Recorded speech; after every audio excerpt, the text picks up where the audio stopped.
There is a chronic stress in society that seems to be going in one direction. It seems to be going up and up and up. And I was wondering if that ties into this subject of burdens we're carrying from our past that are keeping us elevated in ways that are suboptimal. Yeah, well, God, I mean, what a crazy time to be alive right now. I Yeah. mean, there's so many things happening in such a short amount of time. I mean, it's almost overwhelming. Every day there's something happening. And, so living in stress is living in survival. The problem with the stress hormones is that the arousal that's created from the stress hormones causes us to move into these higher brainwave states called beta brainwave states. We're aroused, and the arousal causes us to pay attention primarily to all the things in our outer world. The arousal causes us to put our attention on our body. It causes us to obsess and think about time. And so people get stuck in these high brainwave states.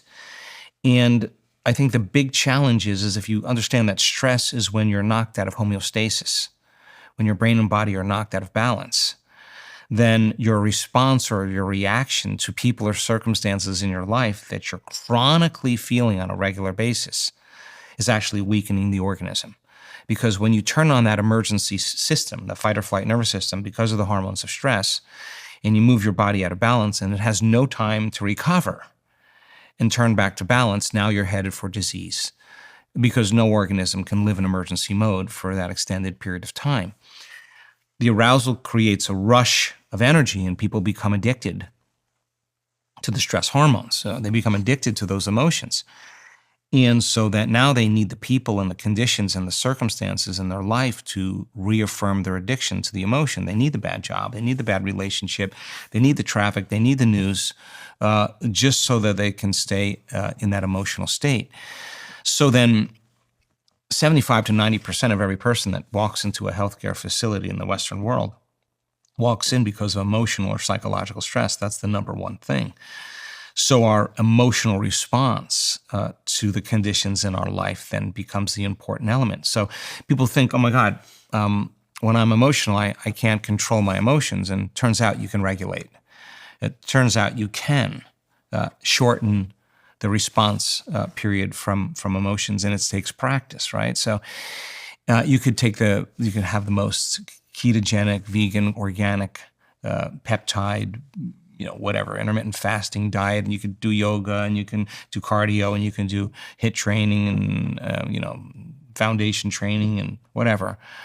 Get massage, acupuncture. But if you're an emotional wreck, and you can't, if there's three types of stress, physical, chemical, and emotional, then there's three types of balance, physical, chemical, and emotional. If you got your body in physical balance and chemical balance, and you're not putting it in emotional balance, these will never stay. Mm-hmm. So then the important element then is teaching people how to shorten the refractory period of their emotional responses and catch themselves when they're feeling those emotions and change it and not rely on anything outside of them to do it, a video game or a drug or whatever people do. Teach them that they have the tools to do it themselves. And if they understand that they're addicted to those emotions, I've seen this thousands of times. There's always an aha moment like, I'm addicted to anger? Like, really? Oh my God, maybe I am. Now, the moment you recognize that, oh my God, I'm using that person to reaffirm my addiction to anger. Oh my God, like I don't want to feel anger. Okay, well, an addiction is something that you think you can't stop. An addiction is doing something that you know isn't good for you, and you're doing it anyway, right? So if these emotions are addictive, then I'm going to probably go through withdrawals. I've probably overdosed a few times. I've probably had a couple bad trips.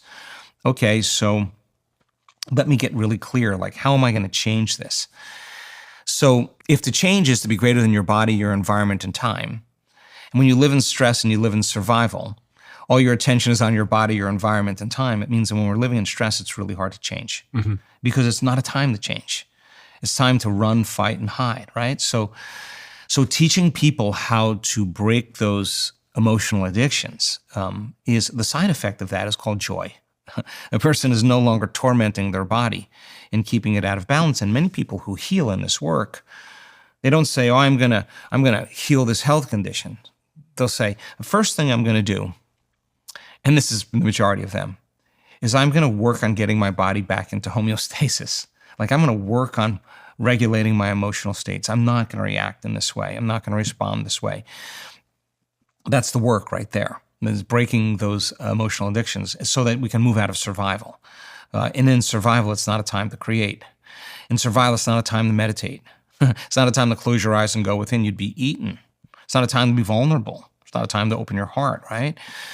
And yet we got to work with our bodies and be able to recondition them to a new mind. And so a lot of the work that we do, especially during this time in history, where everybody's feeling the pressure, the environmental pressure of stress, is to give people the tools to be able to self-regulate. And when I mean self-regulate, that means move from one emotional state to another emotional state. And it's not bad that we react. We all react. I react.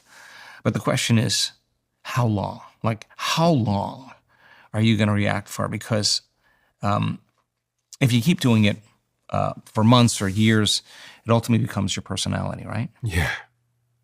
And it has a big impact on your immune system.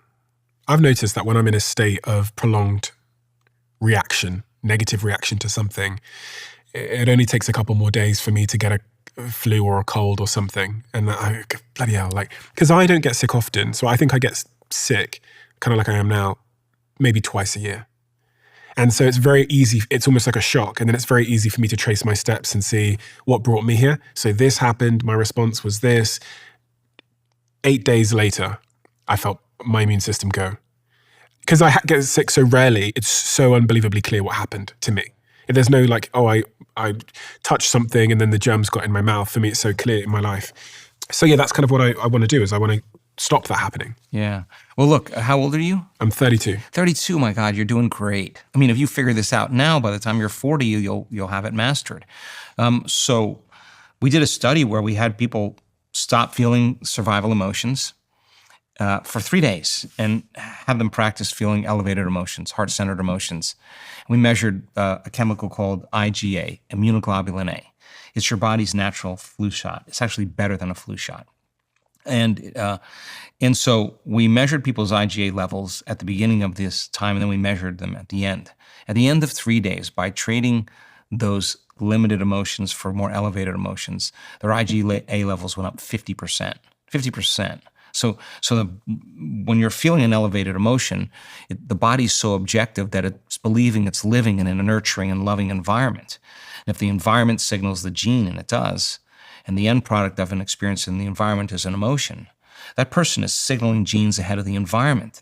And now the body's going to make globulins, which are proteins that are going to create more internal defense and less attention on external defense. So the immune system then, which is the internal protection system, begins to move back into order. Can I ask a favor?